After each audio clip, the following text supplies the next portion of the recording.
नमस्कार दोस्तों, एक बार फिर से स्वागत है आप सभी का Manoj study centre YouTube channel पे। देखिए, आज हम इस वीडियो पे क्वेश्चन नंबर 21 से कराएंगे। इसके पहले वाले वीडियो पे हमने 20 नंबर तक करा दिए थे। आपका टॉपिक चल रहा है रेखा गणित, त्रिभुज और पाइथागोरस प्रमेय संबंधित प्रश्न कवर कर रहे हैं। और यहाँ पर देखेंगे आज 21 नंबर से प्रश्न है हमारे। इसके पहले 20 नंबर तक करा दिए थे। देखिए, 21 नंबर लिखा हुआ है, एक त्रिभुज के कोणों में 2:3:4 का अनुपात है। त्रिभुज के कोण कितने होंगे? त्रिभुज में 3 भुजाएं, 3 कोण होती हैं। इन तीनों कोणों का रेशियो दिया गया है 2:3:4। त्रिभुज के तीनों कोणों का योगफल कितना होता है? 180 होता है।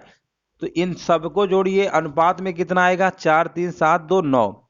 9 यूनिट बराबर, और टोटल कितना होता है योगफल त्रिभुज का? 180 होता है। यानी इनकी कोणों में जो रेशियो दिया है, इनका हमने योगफल निकाला, 9 आया। वैसे टोटल तो 180 होता है। यानी 9 यूनिट बराबर 180। तो 1 यूनिट बराबर कितना आएगा हमारा? 1 यूनिट बराबर हमारा 20 आएगा। यानी 1 यूनिट हमको पता चल गया है 20 के बराबर है। अब हमें निकालना 2 यूनिट, क्योंकि पहला वाला जो कोण है ना 2 यूनिट का है। तो पहला वाला 2 यूनिट कितना होगा? 40 का। दूसरा वाला हमारा 3 यूनिट है। 3 यूनिट का मतलब 1 बराबर 20, तो 3 बराबर 20 त्रिका 60। इसी प्रकार 4 बराबर निकालेंगे, 20 चौको 80, यानी 40 60 80। तीनों को जोड़ेंगे 180 आएगा। कहाँ पे लिखा हुआ है? विकल्प नंबर सी। सिंपल प्रश्न था ये, सिंपल प्रश्न कह सकते हैं। ऑप्शन नंबर यहाँ पर आपका सी नंबर क्या होगा? सही हो जाएगा विकल्प नंबर सी। उम्मीद है समझ गए होंगे। आगे हम बढ़ते हैं। यहाँ पर देखिए, बेहतरीन प्रश्न है हमारा 22 नंबर। 22 नंबर बहुत ही अच्छा प्रश्न है। देखिए, लिखा हुआ है, एक त्रिभुज एबीसी की भुजाओं के मध्य बिंदु दिए गए हैं डी ई एफ, और इनमें से कौन सा सत्य है? देखिए, त्रिभुज आपका इस तरीके से दिया गया है। ये आपका त्रिभुज दिया गया है।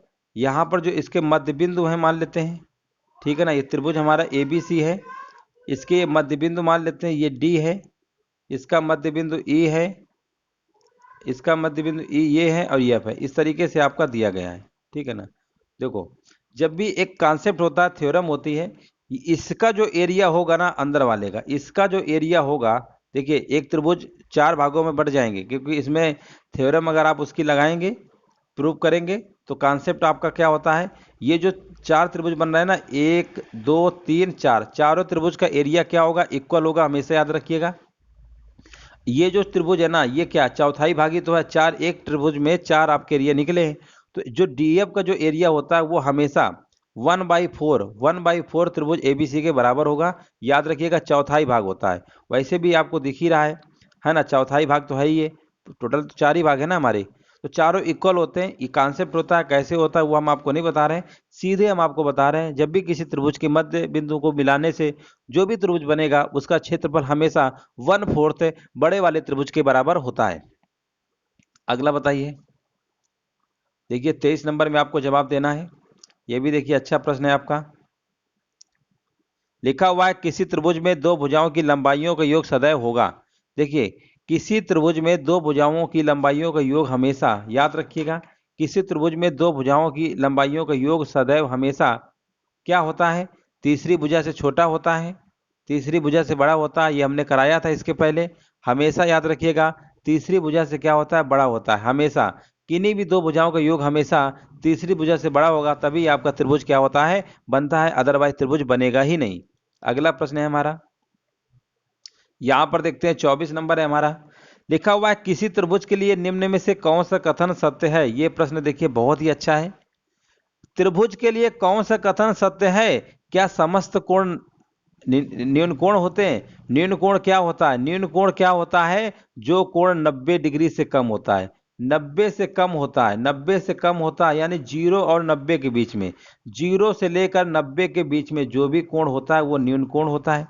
तो क्या आपने त्रिभुज में देखा है, क्या हमेशा आपको कोण क्या आपको 0 से 90 के बीच में ही मिलते हैं? क्या सभी सभी कोण? ऐसा नहीं है, कोई कोई तो 90 भी मिल जाता है। क्या सदैव कोण 90 ही होता है? ये भी हम नहीं कह सकते। सदैव लगा दिया ना, सदैव मतलब हमेशा। क्या एक कोण हमेशा समकोण होता है? बिल्कुल नहीं होता है। एक कोण सदैव अधिक कोण होता है। अधिक कोण तो 90 और 180 के बीच होता है ना। तो ये भी नहीं होगा हमारा। न्यून कोण, जो कोण 0 से लेकर 90 के बीच होता है न्यून कोण होता है। जो कोण 90 डिग्री का होता है उसे हम क्या कहते हैं? समकोण कहते हैं। और जो कोण 90 से 180 के बीच होता है वो हमारा क्या होता है, वो अधिक कोण होता है। और जो कोण 180 से लेकर 360 के बीच होता है वो कोण हमारा कौन सा होता है, रिफ्लेक्स एंगल होता है। याद रखिएगा 360 क्या होता है, कंप्लीट एंगल होता है।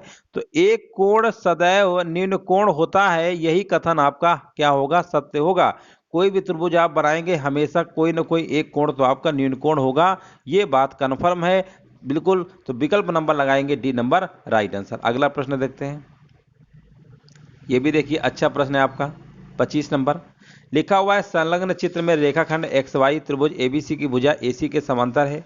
जो त्रिभुज एबीसी के दो बराबर क्षेत्रफल वाले भागों में विभाजित करती है, ए एक्स और ए बी का अनुपात क्या होगा। देखिए यहाँ पर आपसे ए एक्स समझ रहे हैं ना, ये ए एक्स है, ए एक्स और यहाँ पर लिखा हुआ है आगे ए बी का मतलब ये पूरा। अब ए एक्स आपका ये है, ठीक है, ए एक्स आपका ये है और ए बी की अगर हम बात करते हैं तो ए बी हमारा इसमें कौन सा होगा, ए बी हमारा ये वाला होगा पूरा, है ना, पूरा हमारा ए बी ये होगा। तो इसी में इसका अनुपात पूछा गया है, कोई दिक्कत नहीं है। देखिए कैसे निकालेंगे, देखिए यहाँ पर एक चीज दिया गया है कि दोनों के एरिया क्या है, त्रिभुज एबीसी के जो क्षेत्रफल है दो बराबर भागों में विभाजित करते हैं, यानी इसका जो एरिया है और इसका एरिया आपस में बराबर है। या हम ये भी कह सकते हैं दोनों अगर बराबर हैं, अगर इसका मान लेते हैं एरिया अगर 1 यूनिट है, इस अंदर इसका बी एक्स वाई का अगर 1 यूनिट है तो, है ना, तो दोनों क्या है, त्रिभुज एबीसी के दो बराबर क्षेत्रफल भागों में विभाजित करता है, ठीक है। तो एरिया दोनों के बराबर है, तो इसका मतलब जो त्रिभुज बी एक्स वाई का एरिया होगा वो त्रिभुज एबीसी का, इसका क्या एरिया होगा, बड़े वाले का क्या होगा, बड़े वाले क्या होगा, इसका दुगना होगा, क्योंकि आधा आधा बटे है ना दोनों एरिया। एरिया का मतलब क्या है, इन दोनों के एरिया क्या है, अलग अलग डिस्ट्रीब्यूट आपके हो रहे हैं, बराबर बराबर हो रहे हैं, तो कोई दिक्कत नहीं है। देखिए अगर हम मान लेते हैं पूरी पूरी साइड को, अगर हम मान लेते हैं, अगर हम पूरी साइड को मान लेते हैं 2 यूनिट है, कितना है, 2 यूनिट है, ठीक है ना। ये लेंथ को हमने मान लिया 2 यूनिट है, तो हम आपसे कहेंगे बी एक्स कितना होगा, बी एक्स कितना होगा, तो आप कहेंगे बी एक्स जो हमारा होगा वो कितना होगा, बी एक्स है ना, बी एक्स हमारा कितना होगा, बी एक्स बराबर हमने मान लिया 1 यूनिट होगा, कितना होगा, बी एक्स 1 यूनिट होगा। और ए बी हमारा कितना है, ए बी हमारा कितना 2 यूनिट है, ए बी हमारा कितना 2 यूनिट है, ए बी हमारा 2 यूनिट है, ठीक है ना। ये तो एरिया है, इन दोनों के एरिया क्या है बोला गया, बराबर है। तो एरिया जब बराबर होंगे तो इसका एरिया 2 यूनिट होगा, इसका 1 होगा, क्योंकि ये हमारा बड़ा त्रिभुज है ना। अब पहले बोल रखा है कि दो बराबर भागों में बांटता है क्षेत्रफल में, आप इस तरीके से कर लेंगे। ये एरिया है, ये क्या है, एरिया है, एरिया मतलब भुजा स्क्वायर होता है। अगर हम आपसे कहेंगे यहाँ पर रेशियो निकालिए बी एक्स और ए बी का, बी एक्स और ए बी का, तो रेशियो क्या आएगा 1:√2, ये आपका आ जाएगी भुजाएं। यानी बी एक्स और ए बी हमको पता चल गया है, ठीक है ना, ए बी हमको पता चल गया है कितना है, √2 है, इसकी भुजा हमको पता चल गई है। बी एक्स की हमें भुजा पता चल गई, लंबाई क्या है 1 यूनिट है, ठीक है ना, 1 यूनिट आपकी क्या है, लंबाई है। अब इसके बाद देखिए आपको क्या करना होगा, इतना आप कर लेंगे, इसमें कोई दिक्कत नहीं होगी।